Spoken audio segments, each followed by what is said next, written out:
दोस्तों नमस्कार। आज मैं सभी साथियों को एक छोटी सी कहानी सुनाना चाहता हूँ।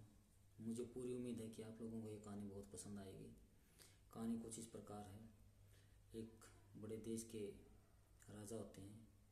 उनके पास सभी सुख सुविधाएं, धन संपत्ति और उसके राज्य का क्षेत्रफल काफ़ी बड़ा होता है। उसमें हर प्राणी बहुत खुश मिजाज से रहता है और बहुत प्यार प्रेम होता है। एक श्याम राजा अपनी रानी के पास जाते हैं और रानी का चेहरा उदास देखकर थोड़ा सा असमंजस में पड़ते हैं। राजा अपनी रानी से पूछते हैं कि क्या हुआ रानी। रानी ने बोला कि राजन, हमारी बेटी अब बड़ी हो गई है, हमें उसके स्वयंवर के बारे में विचार करना चाहिए। राजा ने कहा बस यही बात है, कोई बात नहीं है, जल्द होगा।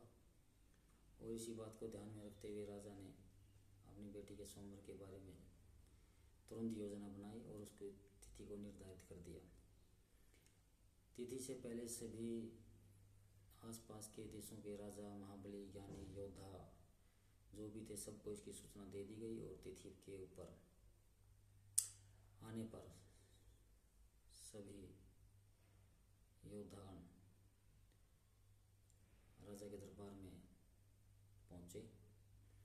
राजा ने क्वेश्चन दोहराया कि मैं अपनी पुत्री का विवाह उस इंसान के साथ करूंगा जो इंसान 1 से लेकर के 20 तक गिनती में पूरी सृष्टि को आकलन करेगा,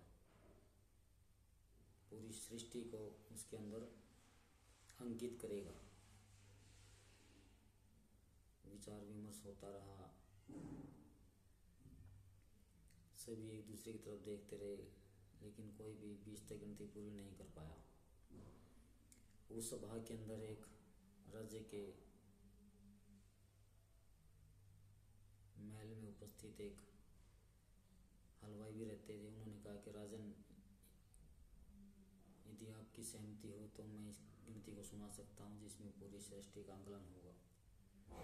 राजा ने हंसते हुए कहा क्यों नहीं, आप भी इसी राज्य के इंसान हैं, आप भी सुना सकते हैं। तो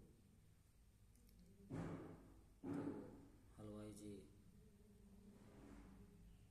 सबके सामने आए और उन्होंने जो गिनती है सुनानी शुरू की। वो गिनती कुछ इस प्रकार से है।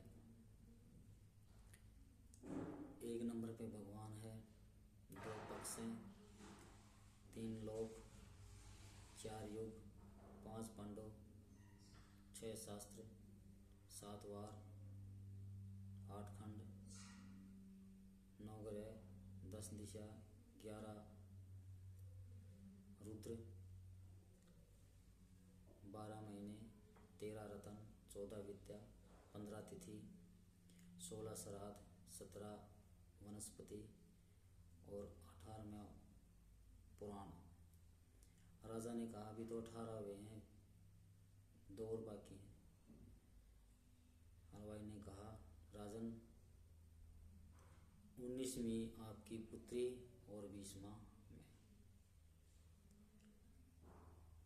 उस राज्य में जितनी भी सभा में उपस्थित ज्ञानी, महाज्ञानी, योद्धा हलवाई की उस ज्ञान की महिमा को सोचकर दंग रह गए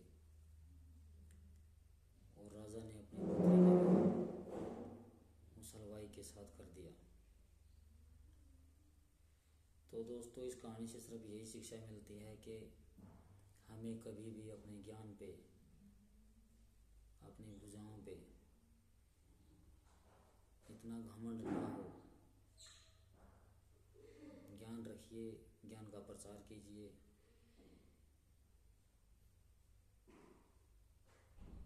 खुश रहिए, मस्त रहिए। यही इस कहानी से शिक्षा मिलती है। तो दोस्तों, यदि ये कहानी आपको पसंद आई हो तो प्लीज़ लाइक कीजिए,